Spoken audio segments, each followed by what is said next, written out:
हाँ भाई बच्चों, क्या हालचाल आप लोगों के? बढ़िया।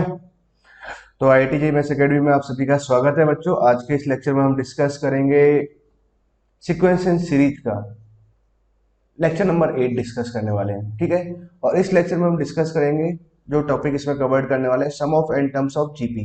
जीपी के एन टर्म्स का सम क्या होता है, ठीक है। एक तो उसके बारे में डिस्कस करेंगे, मतलब क्या फॉर्मूला आता है और कैसे फॉर्मूला आता है ना, ठीक है। सेकंड पॉइंट हम सीखेंगे रिलेटेड प्रॉब्लम, इससे संबंधित जो भी प्रॉब्लम्स है उनको सीखने वाले हैं, ठीक है बच्चों। नाउ तो स्टार्ट करें, तो स्टार्ट किया जाए। तो पहला पॉइंट क्या है, sum sum of N terms of GP, या फिर कहें sum of first n terms of GP, है ना। जीपी के एन टर्म्स का हमें सम फाइंड आउट करना है। तो पहली बात तो देखो, जीपी हमने पहले एक जीपी लिया, मान लो उसका टर्म, एक टर्म ए है, एक टर्म ए आर है, एक टर्म ए आर स्क्वायर, एक term A R cube dot dot A R power N minus one, ये एक जीपी है, ठीक है। इसका आपको सम फाइंड आउट करना है। तो सम फाइंड आउट करना है, डायरेक्ट मान लेते हैं इसका सम क्या ए है, मतलब सम एस मान लेते हैं और सभी टर्म्स का हमने सम कर दिया, ठीक है। कहीं कोई समस्या नहीं, बिल्कुल भी, ठीक है। अब एक काम ये करते हैं, देखो सीरीज का सम निकालना है तो देखो थोड़ा सा एक बात आपको समझना चाहिए कि क्यों ना मैं इसके सीरीज का कॉमन रेशो आर है तो उसको बोथ साइड में मल्टीप्लाई कर दूं, और बोथ साइड मल्टीप्लाई करने से एक घटना घटित होगी, वो आप समझना। यहाँ पे a इंटू आर आएगा, a इंटू आर को मैंने इसके नीचे नहीं लिखा, मैंने कहा लिखा, इसके नीचे लिखा, ठीक है। यहाँ ए आर स्क्वायर आएगा, तो अब ए आर हम एक टर्म शिफ्ट करके लिख रहे हैं, तो ए आर स्क्वायर यहाँ लिखा। जब हम इसको आर से मल्टीप्लाई कराएंगे तो ए आर क्यू आएगा, उसको मैंने यहाँ लिखा डॉट डॉट डॉट, और ये जो टर्म है वो उसके नीचे आ जाएगा, और plus sign of A into are power N, कुछ ऐसे बना, ठीक है ना। उसके बाद आप बात को समझो ना, यहाँ से ना एक काम करते हैं, दोनों को मैं सब्ट्रैक्ट कर देता हूँ। सब्ट्रैक्ट किया तो यहाँ तो एस कॉमन ले लिए, अंदर कितना बचा, वन माइनस आर। यहाँ से ए आ जाएगा, इसको कैंसिल करेंगे, सारे टर्म्स कैंसिल हो जाएंगे सब्ट्रैक्ट करने पर, इस टर्म से ये टर्म भी कैंसिल हो जाएगा। फाइनली हमारे पास यहाँ क्या बचा, minus of A power N, मतलब ए अगर मैं यहाँ से कॉमन ले लूँ तो one minus are power n आ गया। तो सम ऑफ एन टर्म्स की बात करें तो कितना आ जाएगा हमारे पास, a into one minus are power N upon में वन माइनस आर, ये आ गया, ठीक है। एन हमने यहाँ पर चाहो तो एन यहाँ लिख लेते हैं, सम ऑफ एन टर्म्स, ये है ना, ठीक है बच्चों। तो क्या आ गया हमारे पास, सम ऑफ एन टर्म्स का ये फॉर्मूला आ गया। कई बार हम इस फॉर्मूले को ऐसे भी लिख लेते हैं, a into are power N minus one upon r minus one. बस ये ध्यान रखना, अगर आपने आर ऊपर पहले लिखा है तो यहाँ नीचे भी हम पहले लिखेंगे, अगर आप आर बाद में लिख रहे हो, वन माइनस करके लिख रहे हैं, तो नीचे भी ऐसे इसी सेम पैटर्न में लिखना पड़ेगा, समझ गए बच्चों। और एक बात का ध्यान रखना चाहिए भाई, common ratio can not be one. हाँ, इस फॉर्मूले को अगर अप्लाई करना है तो कॉमन रेशो वन नहीं हो सकता, ठीक है। अच्छा, अगर कॉमन रेशो वन होगा तो फिर सम क्या होगा, अच्छा कॉमन रेशो अगर वन होगा तो सारी टर्म्स कैसे हो जाएंगी, बराबर। हाँ, मतलब अगर कॉमन रेशो वन हो गया तो ए प्लस ए प्लस ए प्लस, और सम कितना आ जाएगा इन दैट केस, तो एन ही आ जाएगा ना फिर तो सम। फिर तो मतलब ये सब करने की हेडेक ही नहीं रही ना। अगर कॉमन रेशो वन नहीं है तो फिर सम कितना आएगा हमारे पास में, a into one minus are power N upon one minus r, ये मुझे याद रखना चाहिए, समझ गए बच्चों। आई होप आपको यहाँ तक की बात तो समझ में आई है ना, अच्छे ढंग से क्लियर है। अब देखो एक बात और समझिए ना, अब नोट करके एक पॉइंट समझते हैं। इफ अगर मान लो कि हमारे पास में जो नंबर ऑफ टर्म्स है ये इनफाइनाइट है ना, नंबर ऑफ टर्म्स इनफाइनाइट है, और एक और बात कि कॉमन रेशो जो है वो कैसा है, वन और माइनस वन के बीच में है, ठीक है। कॉमन रेशो वन और माइनस वन के बीच में है, तो उससे फायदा क्या होगा, अगर कॉमन रेशो वन और माइनस वन के बीच में है तो आर पावर एन का जो टर्म है एक्चुअली कहाँ अप्रोच करेगा, जीरो को अप्रोच करेगा। क्यों, क्योंकि आर का वैल्यू जैसे मान लो आप एग्जांपल के लिए वन अपॉन थ्री ले ले, अब वन अपॉन थ्री पे पावर्स आप बढ़ाते जा रहे हैं, जीपी में पावर बढ़ती जा रही है बढ़ती जा रही है, तो मान लो बहुत पावर आपने लगा दी, 1 लाख पावर इसमें लगा दी, 1 करोड़ पावर लगा दिया, तो ये नंबर कहाँ जाएगा, जीरो की तरफ ही जाएगा, ठीक है। अगर आर वन से बड़ा होता तो थ्री पावर एन पे आप पावर बढ़ाते जाए तो भाई नंबर ही कहाँ जाएगा, इन्फिनिटी की तरफ जाएगा, तो भाई सम एग्जिस्ट ही नहीं करेगा। मतलब अगर एन इन्फिनिटी को अप्रोच कर रहा है और common ratio minus one two one है, तो यहाँ से हम एक बात बोल सकते हैं कि भाई आर पावर एन क्या होगा, अगर वो जीरो की तरफ जाएगा तो हम एक बात ये कह सकते हैं कि देन सम ऑफ, और इस सीरीज को हम बोलेंगे इनफाइनाइट जीपी, है ना, तो सम ऑफ इनफाइनाइट जीपी, है ना, एग्जिस्ट, मतलब सम उसका एग्जिस्ट करेगा, और सम एग्जिस्ट करेगा, and and sum of infinite terms of GP कितना आ जाएगा, एस इन्फिनिटी किसके बराबर आएगा, आर पावर एन तो क्या हुआ, जीरो की तरफ चला गया, तो ये फाइनली इसकी वैल्यू जीरो आ गई, तो ए वन माइनस जीरो तो वन ही आ गया। पर मतलब ऊपर तो ए का टर्म आया, नीचे कितना आ जाएगा 1 माइनस आर आया। तो मतलब infinite terms of GP, GP का अगर इनफाइनाइट टर्म्स का अगर मुझे सम निकालना है कितना आएगा, ए अपॉन 1 माइनस आर आएगा। बट आएगा कब, आएगा तो तभी जब आर कॉमन रेशियो कितना है -1 और 1 के बीच में होगा। ठीक है, इस बात का आपको ध्यान रखना चाहिए भाई। इनफाइनाइट जीपी का आपको सम निकालना है तो कॉमन रेशियो कैसा होना चाहिए, -1 और 1 के बीच में होना ही चाहिए। क्लियर है बच्चों, आई होप आपको बात क्लियर हो गई ना। जैसे मान लो कि मैं इसी पॉइंट पर एक क्वेश्चन आपसे पूछता हूँ छोटा सा, ठीक है। इफ सम ऑफ जीपी, एक जीपी हमने लिखा, पहला टर्म है 1, दूसरा टर्म में हमने x-1 छोटा नंबर ले लेते हैं ना, तीसरा टर्म में x-2 का होल स्क्वायर, x-3 का whole cube, dot dot dot up to infinity तक है ना। Sum of this GP exist, इस जीपी का सम एग्जिस्ट कर रहा है। क्वेश्चन है फाइंड x फाइंड आउट करना है। तो भाई x कैसे फाइंड आउट करेंगे, इस जीपी का सम आ रहा है तो सम कब एग्जिस्ट करेगा, जब कॉमन रेशियो कैसा होगा, -1 और 1 के बीच में होगा, तभी आएगा ना। इस जीपी का कॉमन रेशियो कितना आ रहा है, x-1 आया, मतलब x कैसा होना चाहिए, 2 और 0 के बीच में होना चाहिए। समझ गए ना। मान लो प्रॉब्लम को डिफिकल्ट करना है तो यहाँ नंबर थोड़ा कुछ 2x-1 कर दिया, कोई क्वाड्रेटिक लिख दिया, लॉग में लिख दिया, ऐसे कुछ कॉमन रेशियो कुछ अलग बना देंगे ना, तो इसे करस्पॉन्डिंग सॉल्व कर लेंगे। आई होप आपको बात समझ में आई है ना। अच्छा बच्चों एक बात समझो, यहाँ तक तो हमारा थ्योरी वाला पार्ट था ना, ये हमने थ्योरी वाला पार्ट समझ लिया कि sum of n terms of GP क्या आता है। एक तो ये फॉर्मूला आता है, ये ध्यान रखना चाहिए, ठीक है। हाँ ध्यान रखें, R1 नहीं हो सकता है इस केस में, अगर R1 होगा तो सम कितना आ जाएगा, डायरेक्ट n ही आ जाएगा फिर तो ना। अच्छा अगर नंबर ऑफ टर्म्स इन्फिनिटी है तो भाई जीपी का सम एग्जिस्ट एक ही केस में कर सकता है, जब कॉमन रेशियो कैसा होगा, -1 और 1 के बीच में होगा। उसका कारण है आर पावर एन कहाँ अप्रोच करेगा, 0 को अप्रोच करेगा, ठीक है। और इनफाइनाइट टर्म्स का सम कितना आ जाएगा, ये आ जाएगा। ओके बच्चों, तो थ्योरी वाला पार्ट तो क्लियर हुआ अपना ना। अब हम स्टार्ट करते हैं प्रॉब्लम्स। पहले कुछ छोटी छोटी सी प्रॉब्लम्स ले लेते हैं ना, बेसिक बेसिक, और फिर प्रॉब्लम से स्टार्ट करेंगे। सभी तरह के प्रॉब्लम सीखेंगे ना अपने इस लेक्चर में, सभी तरह की प्रॉब्लम सीखनी है हमें ना।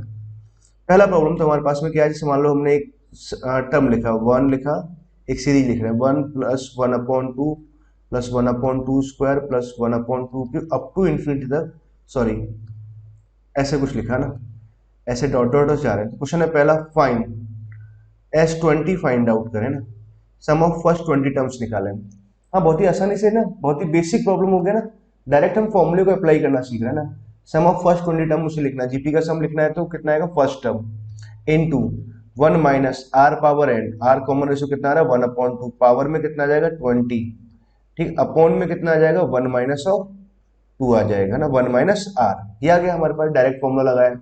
ये ऊपर चला जाएगा 2 है ना, यहाँ कितना होना 1 माइनस 1/2 पावर 20, ठीक, अंदर मल्टीप्लाई कर दिया तो 2 माइनस 1/, एक यहाँ से टर्म कैंसिल हो जाएगा, 2 पावर 19, ये इसका आंसर आ गया। ठीक, बहुत ही आसान था, कहीं भी कोई समस्या नहीं थी। अगर आपसे पूछा जाए सम ऑफ एन टर्म्स निकालो बच्चों, सम ऑफ एन टर्म्स भी हम आसानी से निकाल सकते हैं। सम ऑफ एन टर्म्स कितना आ जाएगा, a into 1 minus are power N, common ratio कितना आ रहा है 1/2 आया, पावर एन लगाएंगे तो यहाँ पावर 2n लिख दो ना, अपॉन में कितना आ जाएगा 1 माइनस आर, तो यहाँ से 1/2 आया तो 2 पर चला गया, तो अगेन ये कितना बना 1 अपॉन ऑफ, मतलब 1 माइनस 1/2 पावर एन, मतलब फाइनली इसको हम लिख सकते हैं 2 minus of 2 power of n-1, ये आंसर आया। ठीक, अच्छा अगर आपसे पूछा जाए कि सम ऑफ इनफाइनाइट टर्म्स बताओ, सम ऑफ इनफाइनाइट टर्म्स कितना आ जाएगा भाई, सम ऑफ इनफाइनाइट टर्म्स आएगा हाँ कितना जाएगा, formula sum of infinite terms of GP, sum exist करेगा क्या पहले इन्फिनिटी टर्म्स का, बिल्कुल एग्जिस्ट करेगा। कॉमन रेशियो कितना आ रहा है -1 और 1 के बीच में आ रहा है, पहले तो ये देखना है सम एग्जिस्ट कर रहा है कि नहीं कर रहा है, सम एग्जिस्ट करेगा तो कॉमन रेशियो कितना -1 और 1 के बीच में सम कितना आता है a/1 माइनस आर आ जाएगा। ठीक है, तो a का वैल्यू कितना आ रहा है हमारे पास, फर्स्ट टर्म तो 1 आ गया, अपॉन 1 माइनस कॉमन रेशियो कितना आ रहा है, हाफ आ रहा है, तो फाइनली सम कितना आ जाएगा 2 आ जाएगा, ये इसका आंसर आया। क्लियर है बच्चों, ठीक। अच्छा अगर आपसे एक और प्रॉब्लम मैं ये पूछ लूँ इसी हिस्से में कि मान लो ग्रेटेस्ट इंटीजर ऑफ दिस आपको फाइंड आउट करना है, 1 + 1/2 + 1/2 स्क्वायर, ऐसे करके अप टू आप इन्फिनिटी तक जा रहे हो, तो उसका ग्रेटेस्ट इंटीजर कितना आएगा। ठीक है, अब देखो इन्फिनिटी तक आप ऐड कर रहे हो टर्म्स को, तो वैसे तो ग्रेटेस्ट इंटीजर की वैल्यू कितनी आएगी 1 आएगी, क्योंकि इसका जो सम है ना वो 2 एग्जैक्ट सम 2 नहीं आता भाई। देखो यहाँ पे 1 आपने ऐड किया तो 1.5 बना, फिर आपने 0.25 ऐड कर देंगे तो यहाँ से कुछ और टर्म आएगा, तो मतलब फाइनली ये सम क्या होगा 2 की तरफ जा रहा है और इस साइड से जा रहा है, मतलब 1.99 समथिंग कुछ ऐसे आ रहा है ना, सम 2 की तरफ जा रहा है, तो ग्रेटेस्ट इंटीजर का वैल्यू कितना आना है 1 आना है ना, इस बात का ध्यान रखना। आई होप आपको फर्स्ट प्रॉब्लम में थोड़ी थोड़ी बातें कुछ कुछ हमें सीखने को मिली है ना। ठीक है बच्चों, तो फर्स्ट प्रॉब्लम को हम आसानी से सॉल्व कर सकते हैं, इसमें कहीं भी कोई समस्या नहीं आती है ना। अब हम मूव करते हैं नेक्स्ट प्रॉब्लम की तरफ, है ना। अगला प्रॉब्लम लिखते हैं ना, नेक्स्ट प्रॉब्लम। जैसे अगर मान लो एक सीरीज आपको लिखा, सीरीज ये है कि x plus Y plus sign of x square plus x Y plus Y square, ठीक है। और यहाँ हमने लिखा X cube x square Y x Y square plus Y cube dot dot dot ऐसे कुछ लिखा हुआ ना। क्वेश्चन है फाइंड, पहला question, find sum of N terms आपको निकालना है। सेकंड क्वेश्चन और पूछेंगे आपसे, ठीक है। फर्स्ट सेकंड एक ही बात है ना, थोड़ा थोड़ा सा डिफरेंस रहेगा। अच्छा बच्चों देखो, इस सीरीज का सम आपको निकालना है। अब देखो यहाँ से कुछ बातें समझिए ध्यान से। ऐसे कुछ लिखा है सम ऑफ एन टर्म्स, अगर इस सीरीज को अगर आप ध्यान से देखें तो अभी हमें ये बात क्लियर नहीं होती कि जीपी लिखा है कि नहीं लिखा। भाई x plus y x square plus x Y plus Y square आ जाएगा, plus x cube x square Y x Y square plus of y cube, कुछ ऐसे लिखा हुआ है ना। अब देखो इस जीपी का मुझे सम निकालना है। पहली बात देखो, टर्म सोचें, अगर मैं x x square x Q लूँ तो ठीक है एक जीपी बन रहा है, वाई वाई स्क्वायर बने तो ये भी एक जीपी बन रहा है ना। एन टर्म्स का सम निकाल रहे हैं। अब देखो फिर क्या है, यहाँ सिमेट्री बिगड़ जाती है, फिर आगे टर्म लिखेंगे तो यहाँ थोड़ी सिमेट्री बिगड़ती चली जाएगी, मतलब ऐसे सम नहीं निकाल सकते ना। अब कैसे सम निकाल सकते हैं, तो देखो इसमें हिंट जो देता है, एक तो पहला टर्म आपको हिंट दे रहा है, और मेनली मेजर जो हिंट आपको दे रहा है अकॉर्डिंगली, ये वाला टर्म देता है। मतलब कैसे, इन दो टर्म से मुझे मिल जाता है इस तरह का टर्म कहाँ पे अपीयर होता है। हाँ इतना आपको मालूम है कि X cube minus Y cube के एक्सप्रेशन में इस तरह का टर्म अपीयर होगा। इस तरह का टर्म आता है कि नहीं आता, आता है। मतलब अगर आपने एक बात सोचे कि अगर इसको मैं x माइनस वाई से अगर डिवाइड लगाऊं और x माइनस वाई से अगर मल्टीप्लाई करूं तो यहाँ X square minus Y square बनेगा, सही बात है, ठीक है। और यहाँ x माइनस वाई जब बनेगा तो यहाँ x cube minus Y cube ही बनेगा, ठीक है। अब देखो जब ये दो टर्म आ रहे हैं तो on the basis of symmetry ये बोल सकते हैं कि भाई ये वाला term x power 4 minus Y power 4 ही रहेगा, और अप टू कितना आ रहा है, n टर्म्स आ रहा है ना। अब सम निकालना है। अब ध्यान से देखो तो ये एक जीपी बन रहा है, ठीक है, और ये भी अपने आप में एक जीपी बन रहा है, ठीक। अच्छा इसके बारे में भी इन डिटेल अभी डिस्कस भी करेंगे ना, चर्चा कर लेंगे कि कैसे मैंने इसको लिखा ना, इसके बारे में आपको सिखा भी देंगे। अच्छा अब देखो एक बात समझो आप लोगों ना, जहां तक की बात तो क्लियर हुई। अब क्या एक जीपी अगर लिखा हुआ है तो मैं जीपी का सम तो लिख सकता हूँ, one upon of X minus Y, तो हमने यहां से लिखा एक्स स्क्वायर, सॉरी हमने यहां से लिखा है ना X square plus X cube plus X power 4 up to N terms minus of Y square Y cube Y power 4 up to N terms, ठीक है ना। ऐसा कुछ आ जाएगा, तो यहां से इसको मैं लिख सकता हूँ one upon of X minus y.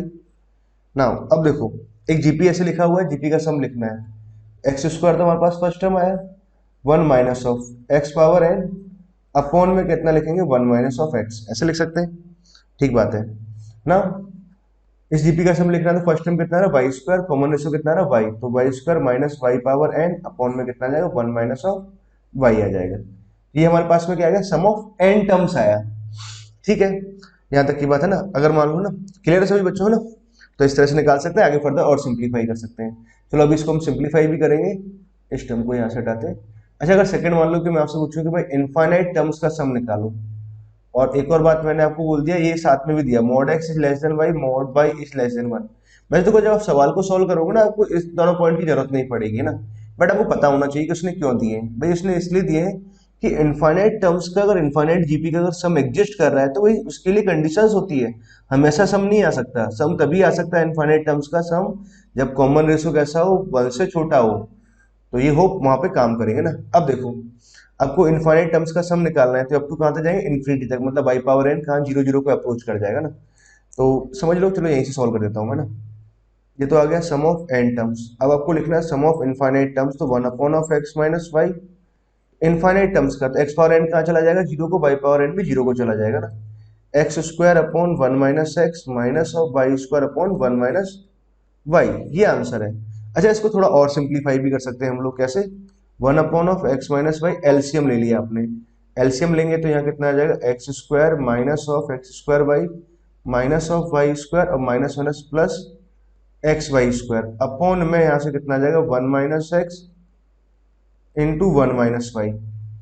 ठीक है, ये टर्म आया। नाउ अब पॉइंट समझो, 1 upon of X minus Y तो हमने यहाँ लिखा, इन दोनों को एक साथ कॉमन ले सकते हैं, मतलब एक साथ लिख लिया हमने इन दोनों को, x square minus Y square, इन दोनों टर्म्स को एक साथ लिखा हमने और यहाँ से एक्स वाई कॉमन भी लिया, एक्स यहाँ से बच गया और वाई यहाँ से बच गया। ठीक है, अपॉन में यहाँ कितना आ जाएगा 1 minus x into 1 minus Y, ये आ जाएगा। ठीक है, अब ध्यान से देखो एक्स माइनस वाई यहाँ से और यहाँ से कॉमन आ रहा है, ये से कैंसिल हो जाएगा, तो कैंसिल हो गया तो कितना बचेगा एक्स प्लस वाई, तो यहाँ से बचा minus of X Y upon में कितना आ सकता है 1 माइनस एक्स 1 माइनस वाई, ये आ जाएगा। ठीक है, ये हमारे पास आंसर आया सम ऑफ इनफाइनाइट टर्म्स का। क्लियर है बच्चों? आई होप आपको यहाँ तक का पॉइंट अच्छे से क्लियर है ना, कहीं कोई इसमें समस्या नहीं है। ओके, तो हमारा एक प्रॉब्लम ये क्लियर हुआ। एक और प्रॉब्लम लेते हैं ना, तो जेई मेन में भी ऐसे कुछ पूछा हुआ था, काइंड ऑफ ऐसे कई बार आ चुका प्रॉब्लम कि if S1 is equal to कितना है 1 plus X square plus X cube dot dot up to infinity तक, है ना। दूसरा S2 हमें दे रखा है, S2 कितना 1 plus Y square plus Y cube dot dot up to infinity तक, कितना आ जाएगा mod of Y less than 1 और यहाँ से आ जाएगा mod of X less than 1 दे रखा है। और साथ में S3 गिवन है हमारे पास 1 plus x Y plus X square Y square X cube Y cube up to infinity तक। ठीक है, अब आपसे पूछा है find the relation between S1 S2 S3, आपको रिलेशन निकालना है, find relation between S1 S2 S3। ठीक है, ये फाइंड आउट करना है, तो कैसे निकालेंगे समझो ध्यान से। तो देखो इनफाइनाइट जीपी है, इनफाइनाइट जीपी का और मॉड एक्स कितना दे रखा है 1 दे रखा है, मतलब कॉमन रेशियो कितना आ रहा है 1 से छोटा आ रहा है, कॉमन रेशियो एक्स ही आ रहा है और वो 1 से छोटा है, मतलब सम एग्जिस्ट करेगा, कितना आ जाए a अपॉन 1 माइनस आर, ये आ गया। S1 तो ये आया, S2 की अगर हम बात करें तो S2 कितना आ जाएगा a अपॉन 1 माइनस आर, इतना आ जाएगा। S3 कितना आ जाएगा हमारे पास अगर हम देखें तो 1 माइनस ऑफ एक्स वाई, ये आ गया। ठीक है, अब आपको देखो क्या चाहिए, S1 S2 S3 में रिलेशन चाहिए, तो देखो कैसे निकाल सकते हैं। यहां से देखो S3 को आप समझो, S3 कैसा आ रहा है in terms of x and y आ रहा है। ठीक है, एक काम हम ये कर सकते हैं, यहाँ से मैं x का वैल्यू कैलकुलेट कर लूँ, यहाँ से हम y का वैल्यू अगर कैलकुलेट कर लें, x और y की वैल्यूज को यहाँ पुट कर दें, तो ठीक है आराम से निकल जाएगा। तो ना ये सिंप्लीफाई करते हैं, 1 minus X is equal to कितना है S1 आया, तो यहाँ से 1 upon 1 minus S1 is equal to X, यहाँ से अगर देखें तो 1 minus Y is equal to कितना आ रहा है 1 अपॉन ऑफ S2 आया। ठीक है, 1 माइनस 1 अपॉन ऑफ S2 का वैल्यू कितना आ जाएगा y आ जाएगा ना, x और y का वैल्यू मैं यहाँ डाल दूं तो 1 अपॉन ऑफ 1 माइनस एक्स का वैल्यू कितना आ रहा है 1 माइनस 1 अपॉन ऑफ S1, यहाँ से कितना आ जाएगा 1 माइनस 1 अपॉन ऑफ S2, ये आया। आपने एलसीएम लिया, एलसीएम लिया तो यहाँ S1 S2 आएगा, ऊपर भी आ जाएगा S1 S2 और अपॉन में यहाँ S1 S2 आया माइनस साइन ऑफ, यहाँ मैं लिख दूं S1 माइनस 1 और यहाँ हमने लिखा S2 माइनस 1, एलसीएम ले लिया S1 माइनस 1 है ना, अपॉन में S1 आया, S2 माइनस 1 अपॉन में S1 आ गया। अब देखो इस अंदर वाले पार्ट को से मल्टीप्लाई करते हैं, S1 S2 तो हमने ये लिखा, यहाँ S1 S2 आया, यहाँ अगर पॉइंट समझे तो यहाँ से कितना आ जाए S1 S2 minus S1 minus S2 plus 1। ठीक है, S1 से S2 ऐसे कैंसिल हो गया, फाइनली रिजल्ट हमारे पास में कितना आ गया S1 S2 ना, मैं यहाँ लिख देता हूँ फाइनल आंसर कितना है ना S3 इज इक्वल टू कितना रिजल्ट आ जाएगा S1 S2 है अपॉन में आ जाएगा S1 प्लस S2 माइनस 1, ये आंसर आ रहा है। ओके बच्चों, क्लियर है ना, आई होप आपको ये प्रॉब्लम अच्छे ढंग से, कहीं भी इसमें कोई समस्या नहीं है। एक और प्रॉब्लम लेते हैं और प्रैक्टिस कराते हैं। जैसे आपसे पूछा जाए find sum of series, find sum of series, series का आप सम निकालो। हमने लिखा 3 अपॉन 19, 33 अपॉन 19 स्क्वायर 333 है ना, इसको मैं बाद में कराता हूँ ना प्रॉब्लम्स को, क्यों, ताकि आप आसानी से कर पाएंगे ना। चलो आपसे एक अलग टाइप की प्रॉब्लम स्टार्ट करते हैं और देन आपसे ये वाली प्रॉब्लम पूछेंगे और उसके बाद आप एक खुद ही सॉल्व कर लोगे अपने एंड पे ना, मेरे सिखाने की जरूरत नहीं पड़ेगी। ओके। अच्छा, कुछ हम अपना एक पर्टिकुलर टाइप ऑफ प्रॉब्लम्स लेते हैं जो काइंड ऑफ बोर्ड में भी आपको सीबीएसई बोर्ड में एनसीईआरटी वाली बुक में मिल जाएंगी ना, और ये प्रॉब्लम एनसीईआरटी वाली से ही सॉल्व हो जाएगा, बहुत ही आसान प्रॉब्लम। अच्छा, वो प्रॉब्लम करा भी क्यों रहे हैं उसका एक रीजन भी आपको बताएंगे। जैसे आपसे पूछा जाए कि जैसे मान लो आपको इसका सम निकालना है 777 और 777, इस तरह करके आपको अप टू एन टर्म्स का सम निकालना है। फर्स्ट प्रॉब्लम ऐसे, सेकंड पूछेंगे ऐसे, थर्ड प्रॉब्लम पूछेंगे आपसे, ठीक है, और देन एक फोर्थ प्रॉब्लम पूछेंगे ना, और इसी पेज पे हम सीख जाएंगे सभी प्रॉब्लम्स को। ठीक है बच्चों, तो देखो सभी प्रॉब्लम्स को आप समझिए ना ध्यान से, बहुत ध्यान से समझना। फोर्थ के बाद एक फिफ्थ भी सीख लेंगे ना, चलो समझा देंगे सारी बातें। अच्छा, अब एक पॉइंट समझो, एक्चुअली प्रॉब्लम ले क्यों रहे हैं पहले तो इस बात का मतलब समझो, क्योंकि देखो पहली बात तो आपको सारी प्रॉब्लम्स आनी चाहिए, बोर्ड की हो या कुछ की ना हो ना, इस बात से हमें फर्क नहीं पड़ता। अच्छा, दूसरी बात, आप सोच रहे हो सर ये तो एनसीईआरटी का प्रॉब्लम है, अपने यहाँ क्यों कर रहे हैं, तो वो इसलिए कर रहे हैं बेटा, ये प्रॉब्लम जेईई मेन में भी आ चुका है, और अभी आया रिसेंट है ना, साल 2 साल पहले की ना बात है, 2-3 साल पहले की बात है ना, ये प्रॉब्लम पूछा जा चुका है ना। ठीक है, इसलिए थोड़ा सा जेईई मेन का मान सम्मान रखते हुए यहाँ पर ये प्रॉब्लम सीख भी रहे हैं। ठीक है, तो समझो। अच्छा, sum of N terms of this, sum of N terms निकालना मतलब इनका सम करना है, 777 777 टेट्रा 7, सम कितना आएगा ना। अच्छा, एक बात समझे, अभी के हिसाब से देखो हम इस जीपी में पढ़ रहे हैं, तो ये जीपी के हिसाब से सोचोगे आप लोग, कहीं जीपी दिखाई दे रही है क्या, बिल्कुल भी जीपी दिखाई नहीं दे रही, मतलब जीपी तो लिखा ही नहीं है। पर ऐसा हो सकता है कि डायरेक्ट आपको जीपी समझ ना आए, हो सकता है इनडायरेक्ट वे में वो जीपी बन रहा हो, जैसे कि इससे पहले वाला सवाल। ठीक, ऐसे इसकी बात करें तो ये जीपी नहीं बन रहा था, पर आपने जैसे एक्स माइनस वाई से मल्टीप्लाई किया तो आपको जीपी समझ आने लगा कि हाँ ये तो जीपी बन रहा है। ठीक है, तो सिमिलरली तो ऐसा हो सकता है कि इस प्रॉब्लम में डायरेक्ट जीपी ना बन रहा हो, पर थोड़ा बहुत सॉल्व करने के बाद जीपी बने। तो देखो कैसे सॉल्व करेंगे, पहला काम तो क्या फिक्स प्रोसीजर होता है ना, इस तरह की प्रॉब्लम को सॉल्व करने का कुछ भी सोचने वाला काम नहीं है। 7 कॉमन लो तो यहाँ से 1 1 1 है ना, ऐसे बचेगा हमारे पास में टेट्रा 1, कुछ इस तरह से आ जाएगा, dot dot dot N terms. ठीक है, उसके बाद हम करते क्या है, 9 से डिवाइड करते हैं और 9 से मल्टीप्लाई करते हैं, तो 9 यहाँ पर आ जाएगा, 999 यहाँ से आ जाएगा, 999 यहाँ से आ जाएगा, अप टू एन टर्म्स। ठीक है, इतना आ गया ना। उसके बाद में 7/9 तो हमने यहाँ लिखा, ठीक है, 10 - 1 हमने यहाँ लिख सकते हैं, 9 से मल्टीप्लाई कर दिया, 9 से डिवाइड कर दिया ना, इस वाली टर्म को ध्यान से देखो तो क्या लिख सकता हूँ मैं, 10² - 1 ऐसे लिख सकते हैं, 10³ - 1 हमने यहाँ लिखा, dot dot dot N terms लिखा।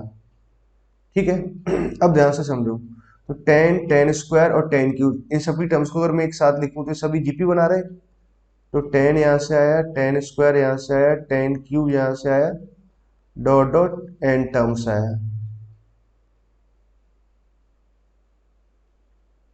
ठीक है, माइनस साइन ऑफ यहाँ से लिखेंगे 1 + 1 + 1 डॉट डॉट +1 एन टर्म्स है ना, यहाँ तक है, कुछ इस तरह से सम रहा। ठीक है, अब इसका मुझे सम लिखना है, तो हाँ बहुत ही आसानी से लिख सकते हैं ना, कितना आ जाएगा, जीपी है, जीपी का सम तो मैं ऐसे लिख सकता हूँ, 7/9 तो हमने यहाँ लिखा, फर्स्ट टर्म कितना आ रहा है 10, कॉमन रेशियो कितना है 10 आया, number of terms r⁻n -1 upon में कितना लिखेंगे 9, 10 - 1, और यहाँ कितना आ जाएगा 1 + 1 + अप टू n टाइम्स तक सम n आ जाएगा। ठीक है, ये सम आ गया। अब क्या 7/9 को अंदर मल्टीप्लाई कराएंगे और फर्दर एलसीएम एलसीएम लेकर के सिंप्लीफाई कर सकते हैं। समझ गए बच्चों, आई होप आपको फर्स्ट प्रॉब्लम तो क्लियर है ना। तो एक प्रॉब्लम तो इस तरह का होता है ना, ठीक है, जेईई मेन में आया था, देखो बहुत लेंदी भी नहीं, 1 2 3 चौथी 5वीं लाइन में तो आंसर ही आ गया ना, बहुत छोटा प्रॉब्लम रहता है। अच्छा, ये सभी स्टेप्स में जैसे आपने क्या किया, इन सभी स्टेप्स को डायरेक्ट भी कर सकते थे, 7 कॉमन लेना, 9 से मल्टीप्लाई करना, यहाँ तक का स्टेप हम डायरेक्ट ही लिख सकते थे, अगले स्टेप में ये लिखते थे, उसके बाद तो फिर आंसर ही लिखते हैं हम लोग, बीच वाला स्टेप भी नहीं लिखते ना। ऐसे बहुत सारे स्टेप्स खा सकते हैं, खा जाना इनको, खा जाना ना, मतलब खाना ही चाहिए आपको ना, ऐसे नहीं लिखते ना, 1 2 बार लिखो आप, शुरुआत में जब प्रैक्टिस कर रहे हैं, जब सीख जाओ तो फिर डायरेक्ट स्किप मारते मारते सॉल्व कर देना चाहिए। चलो, अच्छी बात है, वो डिपेंड करेगा आपके ऊपर कैसे करते हैं ना, आपकी प्रैक्टिस पर डिपेंड करता है। अच्छा, एक और प्रॉब्लम लेते हैं, 0.6 हमने यहाँ लिखा, 0.66 हमने यहाँ से लिखा, 0.666 हमने यहाँ पर लिखा, dot dot dot N terms हमने यहाँ लिख लिया, एन टर्म्स है ना। अब मुझे क्या करना है, इस जीपी का सम निकालना है, सॉरी जीपी नहीं, इसका सम निकालना है। अब देखो यहाँ पे 0.6 पॉइंट ऐसे ऐसे कुछ लिखा हुआ है ना, अब देखो पॉइंट समझो, इसका अगर मुझे सम कैलकुलेट करना है तो मैं यहाँ कैलकुलेट कर रहा हूँ बच्चों, ना ध्यान से समझना, इसी पेज पे करेंगे सारी बातें। सॉरी। अब देखो पॉइंट समझो, जैसे कि अगर मान लो कि मुझे इसका सम निकालना है तो पहला काम तो क्या किया हमने, सम एस मान लिया, ठीक है। पहले तो 6 यहाँ से कॉमन ले लो, 6 कॉमन ले लिया, 0.6 कॉमन नहीं लेंगे, 6 कॉमन लेंगे, ठीक है। तो यहाँ 0.1 कुछ ऐसे बचा, फिर आपने एक 9 से मल्टीप्लाई कर दिया, 9 से डिवाइड कर दिया, तो यहाँ 0.9 आ गया, यहाँ 0.99 आ गया, और यहाँ 0.999 आ गया, ऐसे कुछ लिखा और एन टर्म्स लिखा। अब देखो बात को समझो, 6/9 तो यहाँ लिखा हुआ है, इस वन को मैं क्या लिख सकता हूँ, इस वन को हम लिख सकते हैं 1 माइनस ऑफ 0.1, ठीक है। दूसरे वाले वन को हम 0.99 को हम क्या लिख सकते हैं, 1 माइनस ऑफ 0.01, ऐसे लिख सकते हैं। तीसरे की बात करें तो 1 माइनस ऑफ 0.001, ऐसे लिख सकते हैं, डॉट डॉट एन टर्म्स, ऐसे कुछ है, ठीक बात है। 6/9 तो यहां से आ गया। नाउ अब देखो पॉइंट समझो, 1 यहाँ लिखा है, 1 यहाँ लिखा है, 1 ऐसे कुछ लिखा है ना, तो 1 प्लस 1 प्लस 1 ऐसे जाएंगे एन टर्म्स, ठीक है। अब देखो माइनस साइन यहाँ से, इसको देखो ध्यान से, तो 1/10 लिखा हुआ है, 1/10², 1/10³ और डॉट डॉट कुछ ऐसे करके ना। ना इस सीरीज का अगर मैं सम लिखूं तो 6/9 तो यहाँ से एन यहाँ से आ जाएगा।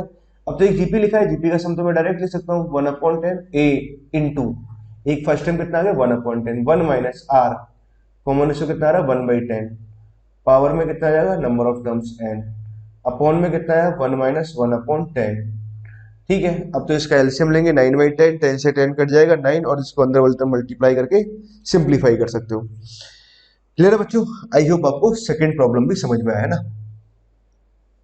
ठीक है, अब थर्ड प्रॉब्लम की बात करें तो इस प्रॉब्लम को देखो, अब आपके लिए दे रहे थे टास्क 3/19, 33/19² 333/19³ ठीक है, डॉट डॉट एन टर्म्स लिखा हुआ ना, सॉरी इनफाइनाइट टर्म्स है, इनफाइनाइट टर्म्स का सम फाइंड आउट करना है आपको ना। तो कैसे फाइंड आउट करेंगे बताइए, तो क्या तरीका रहेगा, क्या प्रोसीजर्स रहेगा ना, मतलब क्या आंसर आएगा ना। ओके समझो बच्चों ध्यान से, है ना, कैसे सॉल्व करना है सोचिए एकदम, ये प्रॉब्लम आप सॉल्व करके बताओ ना। तो स्क्रीन कर लो पॉज और प्रॉब्लम को करो ट्राई, है ना। चलो तो मैं तो उसे सॉल्व कर देता हूं, आप लोग ट्राई करते रहना। तो देखो समझो मैं यहां लिख रहा हूं ना, क्या लिखा हुआ हमारे पास में, प्रॉब्लम 3 लिखा है, अपॉन में 19, 33/19² हमने यहां लिखा, 333/19 का क्यू, डॉट डॉट करके ऐसे अप टू इन्फिनिटी लिखा हुआ है ना। इस सीरीज का सम निकालना है। एक बात तो आपको समझ में आती है, 333 है ना, अभी हमने कुछ इस तरह का देख रहे थे, क्यों ना मैं यहाँ से 3 कॉमन लूँ, ठीक है, लेके देखें कुछ बात बनती है क्या। 1/19 तो हमने यहाँ से लिखा, 1/19 का स्क्वायर यहाँ लिख सकते हैं, 111 हमने यहाँ लिखा, और 19 का होल क्यूब ऐसे लिख सकते हैं, अपॉन में ऐसे मतलब ये लिखा ना। ठीक है, एक काम करते हैं, 9 से डिवाइड कर देते हैं और 9 से मल्टीप्लाई भी करते हैं। यहाँ तो 9 आ गया, अपॉन में 19, यहाँ आ जाएगा 99/19², यहाँ आ जाएगा 999 अपॉन में कितना आ जाएगा 19 का क्यूब, और dot dot up to infinity. ठीक है, यहाँ तक की बात भी समझ में आती है। अच्छा इस 9 को हम क्या लिख सकते हैं 10-1, इस 99 को मैं क्या लिख सकता हूँ 10² -1, इसको मैं क्या लिख सकता हूँ 10³ -1, ऐसे लिख सकते हैं, सही बात है ना। अब देखो अगर आपको इस टर्म्स को अगर मैं अलग अलग कर दूं 3/9, तो 10/19 10²/19, तो ये अपने आप में इनफाइनाइट जीपी बन रही कि नहीं बन रही, 10/19 10/19 का होल स्क्वायर, 10/19 का होल क्यूब, और dot dot up to infinity तक जाए तो ये एक इनफाइनाइट जीपी है माइनस साइन। दूसरा अगर देखें तो -1/19, तो 1/19 1/19² इन सभी टर्म्स को ले लिया, बाहर माइनस साइन कॉमन ले लिया, 1/19 का क्यूब, तो यहां पर ये टर्म आ गया ना, अप टू इन्फिनिटी तक गए। ठीक है, नाउ इसका अगर मैं सम लिखूं 3/19, तो 10/19 तो हमने यहां लिखा, अपॉन में कितना जाएगा 1/10/19, ये आ गया ना इनफाइनाइट जीपी का सम, a/1 - r, फर्स्ट टर्म कितना आ गया कॉमन रेशियो ये आया ना, फर्स्ट टर्म कितना आ रहा है 1/19 आया, अपॉन 1 - r, कॉमन रेशियो कितना आ जाएगा 1/19। ठीक है, ये आंसर आया है ना। चाहे तो थोड़ा सिंप्लीफाई भी कर लेते हैं, तो सिंप्लीफाई समझ लो ना, कैलकुलेशंस भी। 3/9 तो हमने यहाँ लिखा, यहाँ से सिंप्लीफाई कर रहे हैं ना। अच्छा, आपने एलसीएम लिया तो 10/9, तो 19 से 19 कट गया, 10/9 यहाँ पर बचा है, 10/9 माइनस साइन ऑफ 19 यहाँ से कैंसिल हो जाएगा, 1 ऑफ यहाँ से कितना आ जाएगा 19 - 1, तो 18 आ गया, 18 आया। ठीक बात है, एक काम करते हैं 2 से ऊपर नीचे मल्टीप्लाई डिवाइड कर देते हैं, ऊपर तो कितना है 20 - 1 कितना आ जाएगा 19, तो 3/9 तो हमने यहाँ से लिखा, तो 19 अपॉन कितना है 18 आ गया, 3 से 6 टाइम्स कैंसिल हो जाएगा, तो कितना आ जाएगा 19/54, ये आंसर आया।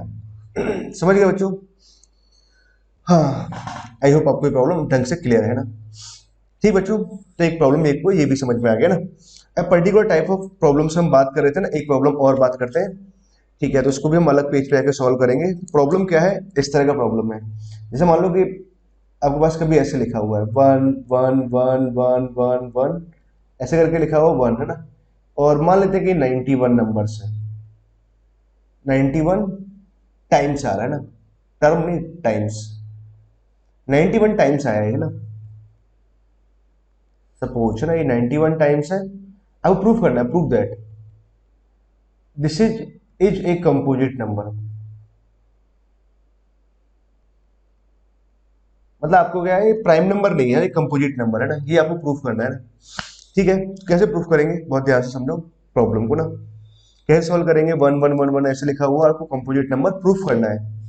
तो प्रॉब्लम को देख लो एक बार ध्यान से, ताकि स्क्रीन अभी यहाँ से ये हट करके अपने नेक्स्ट स्क्रीन पे चले जाएंगे ना, ब्लैंक वाली पर। सॉरी बच्चों ना, क्या प्रूफ करना है मुझे, 1 1 1 1 ऐसे लिखा हुआ और 91 टाइम्स लिखा हुआ है ना। प्रूफ करना है कि यही कंपोजिट नंबर है या नहीं, इसके बारे में हमें बात करनी है। तो समझो पॉइंट को ध्यान से, कैसे सॉल्व करेंगे है ना प्यारे बच्चों।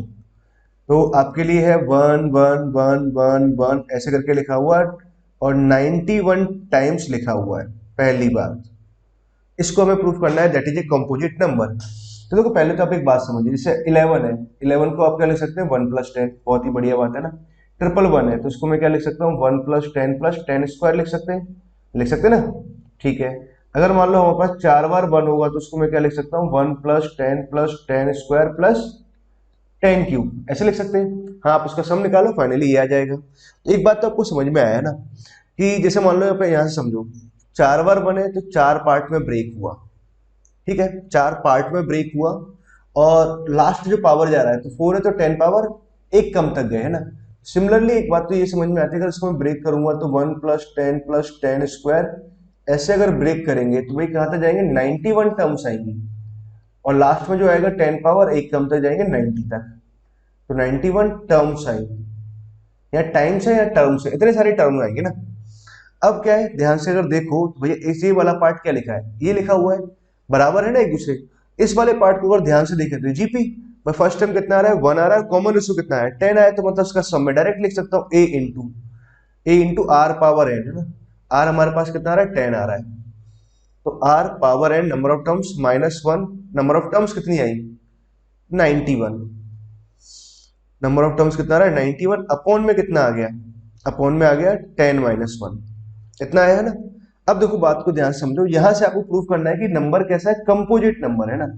अब देखो पॉइंट को समझिए, क्या मैं इसे ऐसे लिख सकता हूँ 10 पावर 7 पावर 13, ऐसे लिखा जा सकता है -1, अपॉन में कितना जाएगा 10 - 1, हाँ बिल्कुल लिख सकते हैं। एक बात और समझो आप लोगों को ना, कि इसका सम हमने निकाला, ये आ गया।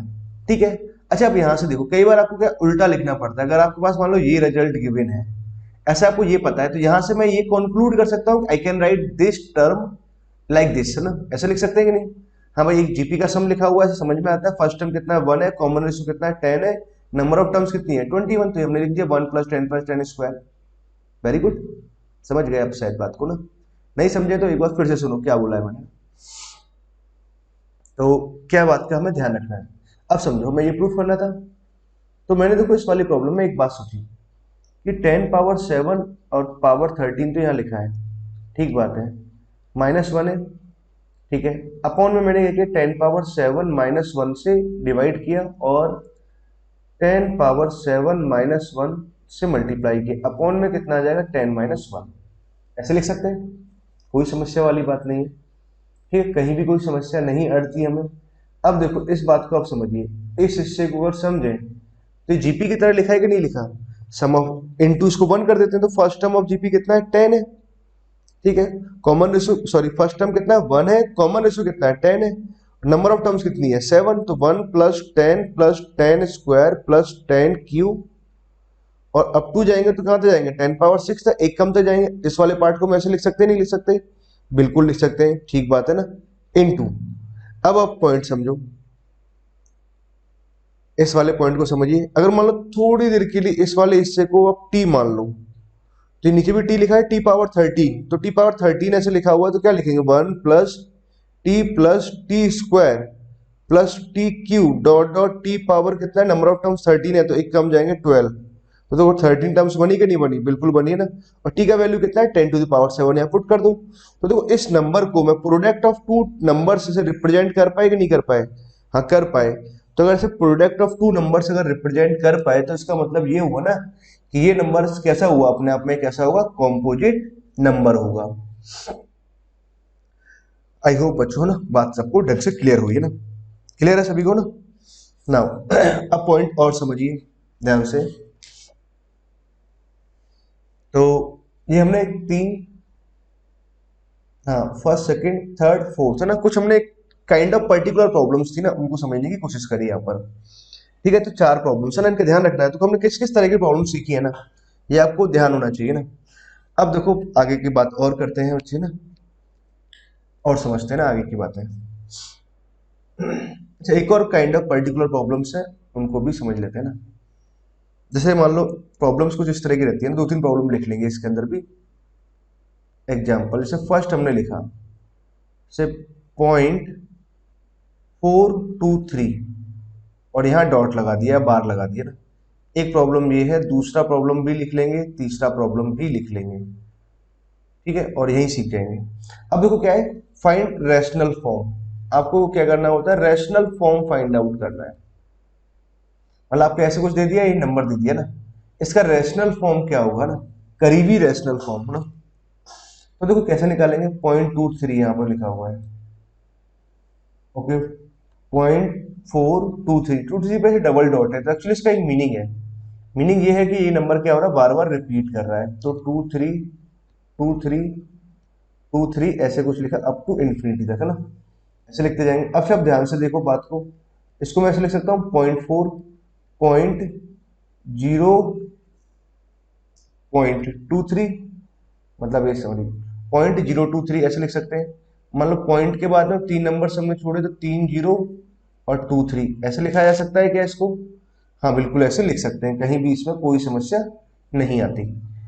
ठीक है, अब इसको समझो 0.4 तो यहाँ लिखा है, इसको मैं ऐसे लिख सकता हूँ 23/10³ इस वाले पार्ट को हम लिख सकते हैं 23/10⁵ dot dot up to infinity, ऐसे लिख सकते हैं, बिल्कुल अच्छे से लिख सकते हैं ना। अब ध्यान से इसको ऑब्जर्व करो तो क्या लिखा हुआ है, जीपी। अच्छा जीपी लिखा हुआ है तो इसका सम तो मैं आसानी से निकाल सकता हूँ, इसको रैशनल फॉर्म में लिख देता हूँ 4/10 ना। तो जीपी का सम कितना आ जाएगा, फर्स्ट टर्म कितना आ रहा है 23/10³ आया फर्स्ट टर्म,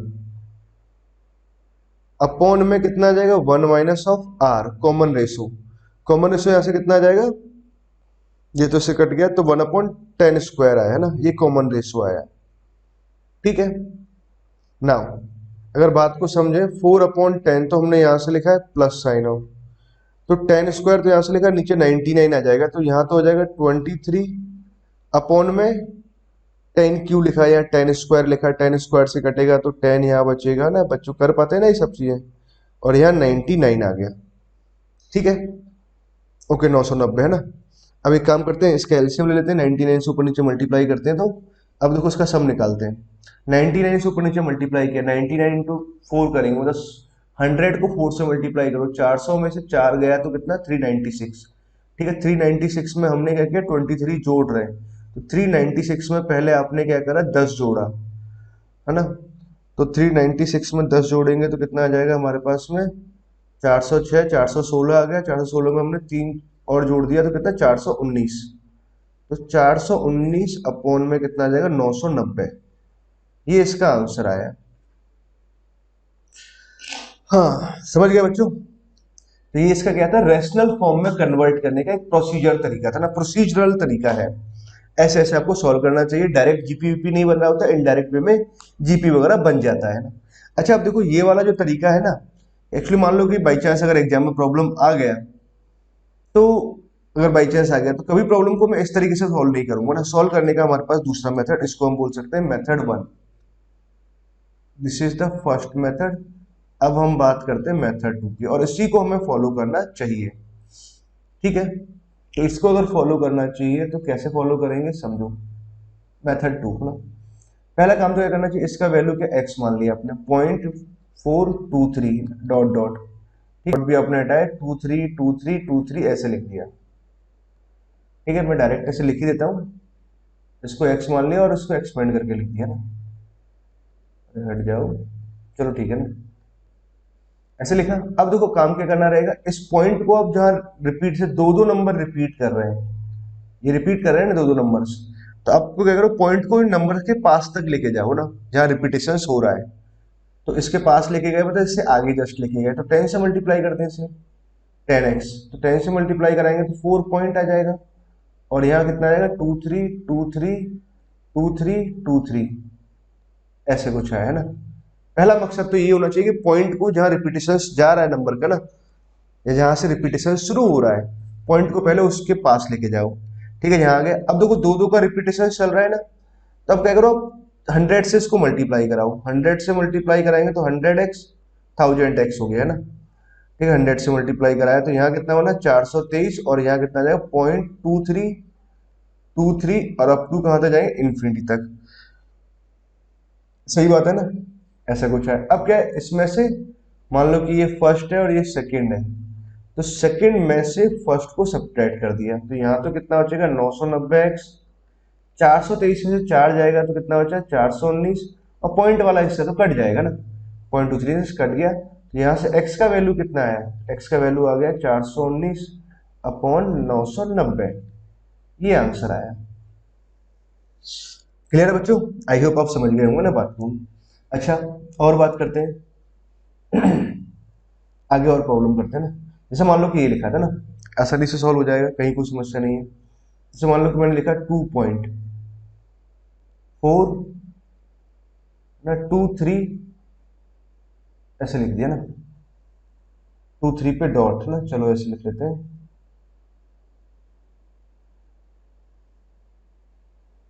ओके है ना, यही सॉल्व करो, सेम ही हो जाएगा ना, ज्यादा खास फर्क नहीं पड़ेगा, है ना। तो इसको सॉल्व करना है तो देखो कैसे सॉल्व करेंगे, x तो आपने माना 2.4232323 ऐसे कुछ जाएगा ना। पॉइंट को पहले यहां तक लेके गए, अगेन फिर से देखो वही काम किया हमने, मल्टीप्लाई करते ना,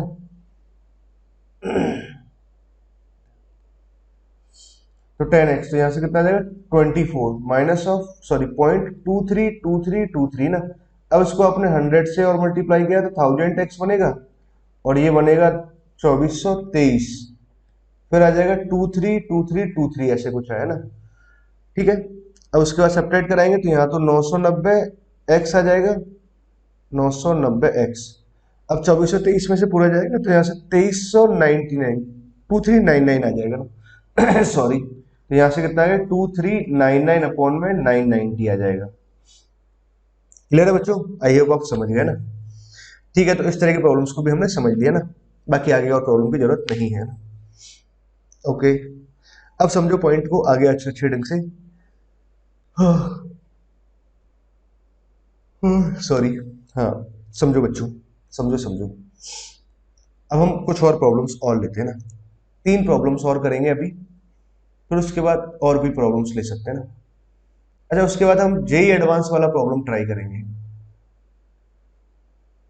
जो अभी रिसेंट आया था, उसके बारे में समझेंगे। अच्छा पहले तो आप एक प्रॉब्लम बताओ, इस तरह की देखो बहुत सारी ज्योमेट्रिकल प्रॉब्लम्स होती है ना, ज्योमेट्रिकल प्रॉब्लम्स।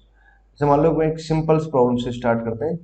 एक इक्विलेटरल ट्राइंगल है, ट्राइंगल ए बी सी, इसका साइड लेंथ ए दे रखा है। ठीक है, फर्स्ट प्रॉब्लम। अब हमने क्या किया, इसके जो मिड पॉइंट है उनको आपस में ज्वाइन किया, फिर इस साइड के मिड पॉइंट्स को आपस में हमने ज्वाइन किया, फिर हमने इसको ऐसे ज्वाइन किया एंड सो ऑन, मतलब इस तरह से चलते चले गए। ठीक है, तो जनरली जो क्वेश्चंस क्या बनते हैं, इस तरह से आप ज्वाइन करते जाएंगे तो हमेशा डिफरेंट डिफरेंट ट्रायंगल बनते जा रहे हैं। एक ट्रायंगल बना, पहला ट्रायंगल, फिर दूसरा ट्रायंगल, फिर तीसरा ट्रायंगल, फिर चौथा ट्रायंगल। तो आपसे पूछा जा सकता है कि भाई जितने भी सारे ट्रायंगल्स बन रहे हैं सबका सम ऑफ एरिया क्या होगा, सबके एरिया का सम फाइंड आउट करो। एक सवाल लिया है ना। जैसे मान लो एक और क्वेश्चन आपको दिखाते हैं। जैसे मान लो कैसे एक स्क्वायर आपने लिया, ये स्क्वायर है, ठीक है। मान लो आपने इसका मिड पॉइंट लिया, इसका मिड पॉइंट, इसका मिड पॉइंट को ज्वाइन किया, ठीक है। फिर आपने इसका मिड पॉइंट, इसका मिड पॉइंट, इसका मिड पॉइंट, इसका मिड पॉइंट लिया और इसको ज्वाइन किया। फिर आपने इसका मिड पॉइंट, इसका मिड पॉइंट, इसका मिड पॉइंट लेके ज्वाइन किया एंड सो ऑन चलते गए। ठीक है। थर्ड, एक और प्रॉब्लम बताते हैं। मान लो कि आपके पास में एक स्क्वायर है, सॉरी यहां से शुरू करते हैं। मान लो कि एक सर्कल है जिसका रेडियस आर है, रेडियस आर, इसके अंदर हमने एक स्क्वायर बनाया, ठीक है, कहीं कोई समस्या नहीं। इसके अंदर फिर हमने एक सर्कल बनाया, फिर हमने इसके अंदर एक स्क्वायर बनाया, फिर सर्कल बनाया और फिर स्क्वायर बनाया एंड सो ऑन चलते गए। तो करना क्या होता है, तो क्वेश्चंस में क्या पूछेगा, क्वेश्चन यही हो सकता है भाई जितने भी सारी आपकी ज्योमेट्रीज बन रही हैं, पहला क्वेश्चन तो देखो यही आ सकता है, फाइंड सम ऑफ एरिया,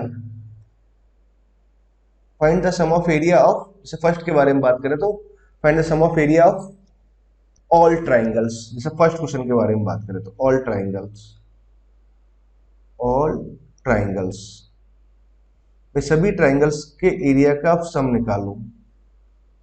ठीक है। दूसरे क्वेश्चन के हिसाब से अगर बात करें तो जितने भी सारे स्क्वायर्स बन रहे हैं सबका सम निकालो। तीसरे के हिसाब से बात करें तो जितने भी सारे सर्कल्स बन रहे हैं ना, जितने जितने सर्कल्स बनते गए सबका सम ऑफ एरिया मुझे फाइंड आउट करना है, ऐसे बोल सकते हैं। या फिर हम पूछ सकते हैं सम ऑफ पेरीमीटर, भाई पेरीमीटर का वैल्यू कैलकुलेट करो। समझ गए बच्चों। अब देखो सॉल्व कैसे करते हैं ना प्रॉब्लम को, सॉल्यूशन समझो। अच्छा पहली बात तो देखो आप हमेशा समझिए, जैसे कि फर्स्ट क्वेश्चन हम यहाँ पर सॉल्व कर रहे हैं ना, फर्स्ट क्वेश्चन, जब भी आपको इस तरह की प्रॉब्लम को सॉल्व करना होता है ना, इस तरह की प्रॉब्लम्स आती हैं तो हमेशा एक टेबल बना करके सॉल्व करें, टेबल जरूर बनाएं। जैसे यहाँ तो हमने क्या लिखा है, सभी ट्राइंगल्स के बारे में लिखेंगे, ट्राइंगल 1, ट्राइंगल 2, ट्राइंगल 3, ट्राइंगल 4, ऐसे लिखेंगे। ठीक है। यहाँ पे हम क्या लिखेंगे, साइड्स लिखेंगे, ठीक है, साइड्स। और मान लो चलो यहाँ एरिया लिख लेते हैं ना, एरिया पूछा है तो इधर एरिया लिखते चले जाएंगे। समझ गए। अब देखो बात को ध्यान से समझना, बहुत ही ध्यान से ना। इसका साइड लेंथ कितना दे रखा है, ए, ये समझो, ये साइड लेंथ कितना ए है, ए पॉइंट आधा है तो ये साइड लेंथ कितना a/2 आया। ये साइड लेंथ भी कितना आएगा, a/2 आएगा। इक्विलेटरल ट्राइंगल है तो ये एंगल 60 डिग्री है, तो ये दोनों साइड्स बराबर है तो ये एंगल भी बराबर है और ये एंगल भी कितना है 60-60 आया, मतलब ये साइड लेंथ भी कितना आ जाएगा, a/2। ठीक है। सिमिलरली हम इसमें भी केस लगाएंगे तो ये भी a/2, सिमिलरली ये भी कितना a/2। मतलब अगर फर्स्ट ट्राइंगल का साइड लेंथ अगर a है, दूसरे वाले ट्राइंगल का साइड लेंथ कितना आ रहा है, a/2 आ रहा है। अब देखो बात बड़ी फिक्स है कि यहाँ साइड a है तो यहाँ आधा हो गया, तो अगला जब लिखेंगे तो उसके अंदर सेम प्रोसीजर फॉलो कर रहा है। तो अब डेल्टा 3 मतलब इसका अगर साइड लिखेंगे तो a/2 का आधा आएगा तो a/4 आएगा। इसका अगर साइड लेंथ लिखना है तो इसका आधा हो जाएगा, कितना आ जाएगा, a/8 आ जाएगा। मतलब एक कॉमन रेशियो क्या चल रहा है, 1/2 चल रहा है, तो 1/2 ऐसे करते जाएंगे, मतलब सभी साइड्स कैसे आ रही है, जीपी में आ रही है। ठीक है। और सभी साइड 1/2 से कम होती चली जा रही है। ठीक है। अगर आपको एरिया लिखना है तो एरिया कितना आ जाएगा, √3/4 इंटू साइड स्क्वायर। दूसरी वाली साइड से अगर लिखें तो √3/4 इंटू साइड स्क्वायर, साइड कितना a/2 का होल स्क्वायर। तीसरे से अगर बात करें तो √3/4 इंटू साइड स्क्वायर, साइड कितना आ रहा है, a/4 आया, इसका होल स्क्वायर आया। ठीक है। ऐसे करके चले जाएंगे फाइनली अप टू इन्फिनिटी तक। ठीक है। आपसे सम पूछा है सबका, तो सम कितना आ जाएगा, √3/4 तो आपने बाहर निकाला, a² भी बाहर निकालेंगे, अंदर कितना बचेगा, 1 यहाँ से बचेगा, यहाँ से 1/2 बचा, यहाँ से कितना बचेगा 2 तो 1/2 बचा। ऐसे करके अब टू इन्फिनिटी तक चल रहे हैं ना। अब इसका सम तो मैं आसानी से लिख सकता हूँ, कितना आ जाएगा इस वाले पार्ट का सम, a/1 माइनस आर, आर कितना आ रहा 4, 1/4 आया ना, तो यहाँ से कितना आ जाएगा, ये 4/3 आया। ठीक है, 4 से 4 कैंसिल हो जाएगा, √3 से कैंसिल होगा, फाइनली सम ऑफ एरिया ये आ जाएगा ना। ओके बच्चों, क्लियर है आपको सभी को?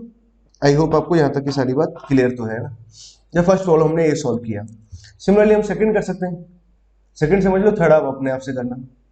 मान लो साइड लेंथ इसका ए दे रखा है, ये मिड पॉइंट है, तो ये आधा हो गया, ये साइड लेंथ a/2 आया, ये साइड लेंथ भी a/2 आया, ये साइड लेंथ कितना आ जाएगा, हाँ पाइथागोरस, x² आया तो √2x आया, ये x² माना, ये x² माना, तो कितना आ जाएगा √2 इंटू एक्स है ना, और x का वैल्यू कितना आ गया a/2 हमने यहाँ डाल दिया, ऐसे कैंसिल हुआ, कितना a/√2 आया। अच्छा, ये 1/√2 आ रहा है, तो जब आप ऐसा टेबल बनाओगे तो स्क्वायर वन, पहले स्क्वायर के बारे में अगर बात करें तो इसकी साइड लेंथ a है, दूसरे स्क्वायर का साइड लेंथ कितना आ रहा है, a/√2 आ रहा है। और देखो मोस्ट ऑफ द प्रॉब्लम्स में क्या है, इस तरह की ज्योमेट्री जब होती है ना, तो साइड से सब जीपी में ही आती है टर्म्स है ना ज्यादातर। ठीक है, तो यहां से अगर हम बात करें तो भाई कितना है, a/√2 का स्क्वायर आ जाएगा, 1/√2 से मल्टीप्लाई कराएंगे, एंड सो ऑन चलते चले जाएंगे। अब एरिया तो हम आसानी से लिख सकते हैं ना। क्लियर है ना आपको? आई थिंक कंसेप्ट क्लियर है ना। ऐसे करके बहुत सारी वैरायटी ऑफ प्रॉब्लम्स बन जाती है। ओके, ऐसे हमारे पास में थर्ड के बारे में बात कर सकते हैं ना सिमिलरली। इसको आप सॉल्व करना। रिलेशन आपको बता देता हूँ कितना आएगा। पहले का रेडियस अगर आर आ रहा है तो दूसरे का रेडियस कितना है, r/2 आएगा, एंड सो ऑन चलते चले जाएंगे। उसके बाद तो फिर प्रॉब्लम सॉल्व हो जाता है। ओके बच्चों, ठीक है, तो एक हमने प्रॉब्लम ये भी सीख लिया ना। आगे और भी प्रॉब्लम्स सीख लेते हैं और भी प्रैक्टिस कर लेते हैं ना। अच्छा, आपको मैं एडवांस वाला प्रॉब्लम करवा देता हूँ ना, जो एडवांस में आया था उस प्रॉब्लम को आप ट्राई करिए। अब प्रॉब्लम लिख देते हैं, क्या है, let a1, a2, a3 dot dot an are positive integer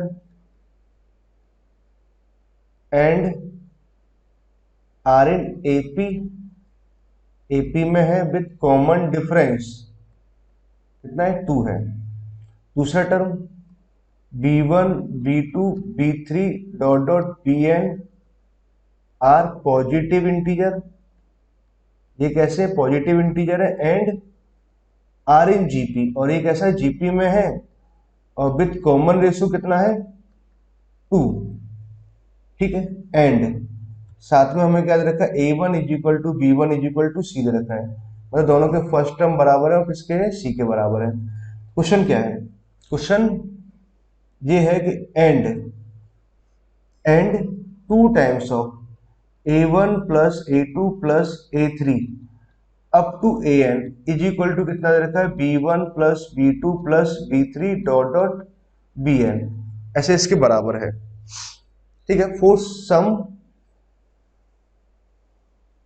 integer n, for some integer n, question है then find number of value of c, number of value of c, number of value of c, how many value of c are possible, है ना, आपको ये find out करना है ना। तो बच्चों देखो, समझो प्रॉब्लम को ना बढ़ती ध्यान से और सॉल्व करिए ना। जेई एडवांस का प्रॉब्लम है ना, रिसेंट अभी आया हुआ था, ये एग्जैक्टली याद नहीं 2018-19 का है, 17 का है ना, इतना ही रहा होगा, इससे ज्यादा पुराना प्रॉब्लम नहीं है। अच्छा, कैसे सॉल्व करेंगे, जेई एडवांस का प्रॉब्लम है ना, ये ध्यान रखना है, जेई एडवांस।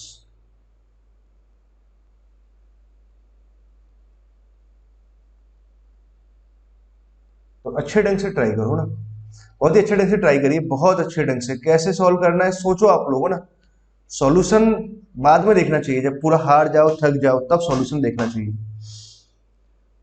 ओके, तो बच्चों समझो, सॉल्व करते हैं इसको ना।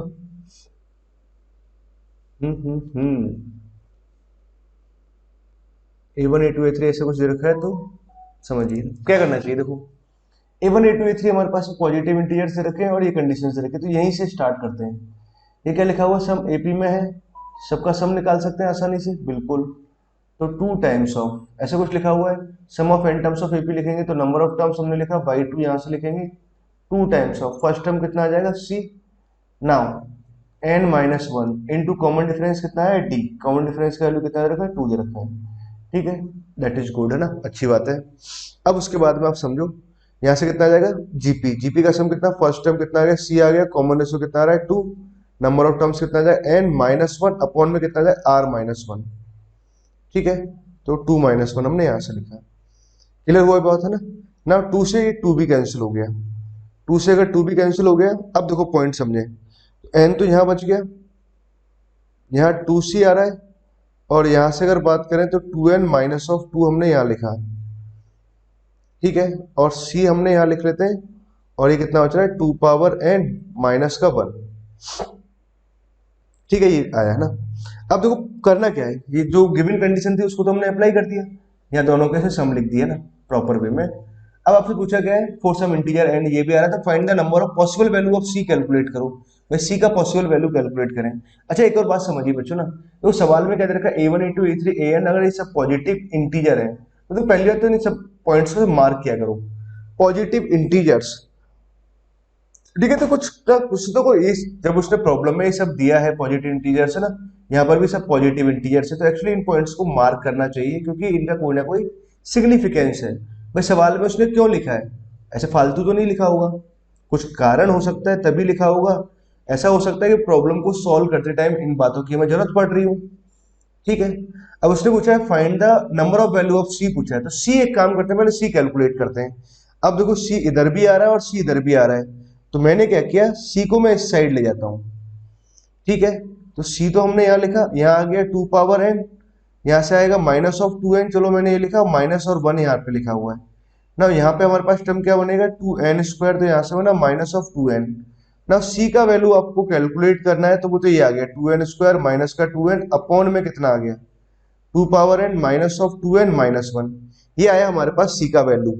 अब देखो आपको करना क्या है, सी फाइंड आउट करना है, नंबर ऑफ वैल्यू ऑफ सी निकालना है, ठीक। अब एक और बात, अब देखो सवाल में उसने क्या बोला है कि भैया जो फर्स्ट टर्म है ये पूरे सारे टर्म्स पॉजिटिव इंटीजर आ रहे हैं, मतलब हमारे पास सी कैसा है पॉजिटिव है, पहली बात, और दूसरी बात इंटीजर है, ठीक है, एन हमारे पास में क्या नंबर ऑफ टर्म्स है, मतलब ये भी इंटीजर है, तो मतलब ये हुआ ना कि मैं एन की वैल्यू, मुझे सी की पॉसिबल वैल्यूज क्या होंगी, एन के करस्पॉन्डिंग सी की वैल्यूज मुझे निकालनी है।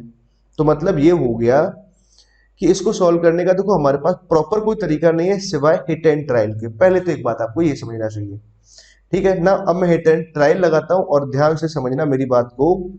पहला काम हमने क्या किया, n इज इक्वल टू 1 लिखा, अगर n इज इक्वल टू 1 लिखेंगे तो यहाँ तो कितना आ गया सी का वैल्यू 0 आ गया, नॉट एक्सेप्टेबल, क्योंकि सी कैसा पॉजिटिव है। n का वैल्यू आपने 2 लिखा, तो 2 लिखने पे c इज इक्वल टू कितना है 2, जब यहाँ पुट कराएंगे तो 4 बना 4 8, 8 माइनस 4 कराएंगे तो कितना आ जाएगा 4 ही आ जाएगा, तो ऊपर तो 4 आ गया, n इक्वल टू हमने 2 पुट किया तो 4, 4 में से 4 कैंसिल हो गया, माइनस आया, मतलब c का वैल्यू कैसा आ रहा है नेगेटिव आ रहा है, तो नहीं चलेगा क्योंकि c कैसा पॉजिटिव इंटीजर है। n का वैल्यू आपने 3 लिया, n का वैल्यू जब 3 लेंगे तो c इज इक्वल टू 3 में 3 स्क्वायर है 9, 9 को मल्टीप्लाई किया तो 18, 18 माइनस 6 करेंगे तो 12, ऊपर तो 12 आया, नीचे 3 पुट करेंगे तो 2q 8 आ गया, 3 जब यहाँ पुट करेंगे तो 6 बनेगा, 8 माइनस 6 कितना हो गया हमारे पास 2 माइनस 1 करेंगे तो 1, c का वैल्यू यहाँ से कितना है 12 आया, हाँ ये एक्सेप्टेबल है, ठीक है। नाउ अब n का वैल्यू मैं 4 पुट करता हूँ, तो 4 पुट करने से तो ऊपर तो क्या बनेगा 16, 16 का डबल किया 32, 32 में से 8 सब्ट्रैक्ट किया, 32 में से 8 जब सब्ट्रैक्ट करेंगे तो हमारे पास कितना आ जाएगा 24 आ जाएगा। अपॉन में अगर बात करें तो यहां से कितना है 4 जब पुट कराएंगे तो 16 बनेगा, 16 माइनस ऑफ 4 हमने पुट कर रखा है तो यहाँ 8 माइनस 1 कुछ ऐसा आ गया, मतलब माइनस 9 यहाँ से आया और जब जाएगा 7 बचा, तो 24/7, मतलब इंटीजर नहीं आ रहा ना, ये नहीं चलेगा। n इज इक्वल टू जैसे 5 पुट कराओगे तो वो देखो वो भी नहीं चलेगा, n is equal to 6 put कराएंगे तो वो भी नहीं चलेगा ना, आप पुट करके दे सकते हैं। अच्छा ऐसा कहाँ तक पुट करेंगे, बहुत ज्यादा नंबर में पुट करने की जरूरत नहीं पड़ेगी, पर जैसे आप n equal to 7, n equal to 8, एक बार आप समझो n इक्वल टू 10 आप जाओ, जैसे आप n इक्वल टू 10 पुट करोगे तो ये नंबर बड़ा हो जाएगा, मतलब 1024, ठीक है, और ये नंबर क्या छोटे नंबर हो जाएंगे ना कंपेरेटिवली, ये मतलब तेजी से, शार्प तेजी से इंक्रीज करेगा, एन की वैल्यूज बढ़ाते जाएंगे तो क्या है कि एक टाइम के बाद में ऊपर टर्म छोटा आएगा और नीचे टर्म बड़ा आने लगेगा ना, बिगर टर्म आने लगेगा। तो डिवाइड करने पे कभी इंटीजर तो आ ही नहीं सकता, मतलब एन का और कोई पॉसिबल वैल्यू तो होगा ही नहीं। अगर एन का और कोई पॉसिबल वैल्यू नहीं होगा तो सिर्फ एक ही केस हमारे पास पॉसिबल हुआ कि एन इज इक्वल टू 3 पर इसका वैल्यू कितना है, सी का वैल्यू पॉजिटिव इंटीग्रल आया। तो हमारे पास c, how many value of c are possible, only one, एक ही वैल्यू हमारे पास कैसे होगी, पॉसिबल होगी। ठीक है बच्चों, तो आज का लेक्चर अपना यही समाप्त करते हैं।